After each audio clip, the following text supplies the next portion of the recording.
नमस्कार दोस्तों, भारत की राजनीति में कई ऐसे नेता हुए हैं जिन्होंने वर्षों तक शांतिपूर्वक काम किया और अपनी मेहनत के दम पर देश की सबसे बड़ी जिम्मेदारियां संभाली। आज हम बात करेंगे ऐसे ही एक नेता प्रहलाद वेंकटेश जोशी की, जिन्हें हाल ही में भारत का केंद्रीय शिक्षा मंत्री बनाया गया है। लेकिन आखिर कौन है प्रहलाद जोशी? उनका बचपन कैसा था? उन्होंने कहां तक पढ़ाई की? राजनीति में कैसे आए और ऐसा क्या हुआ कि उन्हें देश के शिक्षा मंत्रालय की जिम्मेदारी मिली? आज की इस वीडियो में हम जानेंगे उनकी पूरी कहानी, बचपन से लेकर शिक्षा मंत्री बनने तक। तो चलिए शुरू करते हैं। बचपन और परिवार। प्रहलाद वेंकटेश जोशी का जन्म 27 नवंबर 1962 को कर्नाटक के विजयपुर जिले में हुआ। उनका परिवार एक साधारण मध्यम वर्गीय परिवार था। उनके पिता भारतीय रेलवे में कर्मचारी थे, इसलिए परिवार में अनुशासन, ईमानदारी और मेहनत को सबसे अधिक महत्व दिया जाता था। बचपन से ही प्रहलाद जोशी पढ़ाई के साथ साथ समाज और देश से जुड़े विषयों में रुचि रखते थे। वे हमेशा लोगों की समस्याएं सुनते और उनके समाधान के बारे में सोचते थे। शिक्षा। उन्होंने अपनी शुरुआती पढ़ाई रेलवे स्कूल और बाद में न्यू इंग्लिश स्कूल हुबली से पूरी की। इसके बाद उन्होंने श्री कदसिद्धेश्वर आर्ट्स कॉलेज हुबली से बैचलर ऑफ आर्ट्स BA की डिग्री प्राप्त की। कॉलेज के दिनों में ही उनकी रुचि सामाजिक कार्यों और राजनीति की ओर बढ़ने लगी। वे विभिन्न सामाजिक कार्यक्रमों में हिस्सा लेने लगे और लोगों के बीच अपनी पहचान बनाने लगे। राजनीति में पहला कदम। कॉलेज की पढ़ाई पूरी करने के बाद प्रहलाद जोशी राष्ट्रीय स्वयंसेवक संघ यानी RSS से जुड़े।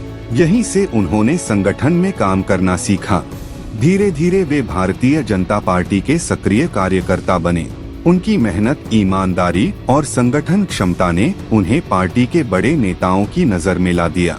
लोकसभा चुनाव और बड़ी सफलता।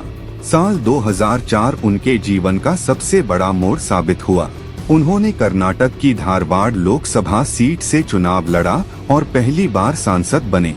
इसके बाद उन्होंने पीछे मुड़कर नहीं देखा। 2009, 2014, 2019 और 2024 लगातार 5 बार जनता ने उन पर भरोसा जताया और वे हर बार जीतकर संसद पहुंचे। लगातार जीत हासिल करना यह साबित करता है कि उन्होंने अपने क्षेत्र में मजबूत जनाधार बनाया। भाजपा में बढ़ती जिम्मेदारियां। उनकी कार्यशैली से प्रभावित होकर भाजपा ने उन्हें कर्नाटक प्रदेश अध्यक्ष बनाया। उन्होंने संगठन को मजबूत किया और पार्टी के विस्तार में महत्वपूर्ण भूमिका निभाई। यही वजह थी कि राष्ट्रीय नेतृत्व का भरोसा उन पर लगातार बढ़ता गया। केंद्रीय मंत्री बनने का सफर। साल 2019 में प्रधानमंत्री नरेंद्र मोदी ने उन्हें अपने मंत्रिमंडल में शामिल किया। उन्हें संसदीय कार्य मंत्री, कोयला मंत्री और खान मंत्री जैसी महत्वपूर्ण जिम्मेदारियां मिली। उन्होंने संसद का संचालन बेहतर बनाने और कोयला उत्पादन बढ़ाने पर काम किया। इसके बाद 2024 में उन्हें उपभोक्ता मामले, खाद्य एवं सार्वजनिक वितरण मंत्रालय और नवीन एवं नवीकरणीय ऊर्जा मंत्रालय की जिम्मेदारी भी दी गई। इससे साफ हो गया कि सरकार उन्हें एक भरोसेमंद और अनुभवी मंत्री के रूप में देखती है। शिक्षा मंत्री कैसे बने? साल 2026 में देश की शिक्षा व्यवस्था कई बड़े मुद्दों को लेकर चर्चा में थी। इसी दौरान तत्कालीन शिक्षा मंत्री धर्मेंद्र प्रधान ने अपने पद से इस्तीफा दिया। इसके बाद प्रधानमंत्री नरेंद्र मोदी ने शिक्षा मंत्रालय की जिम्मेदारी प्रहलाद जोशी को सौंपी।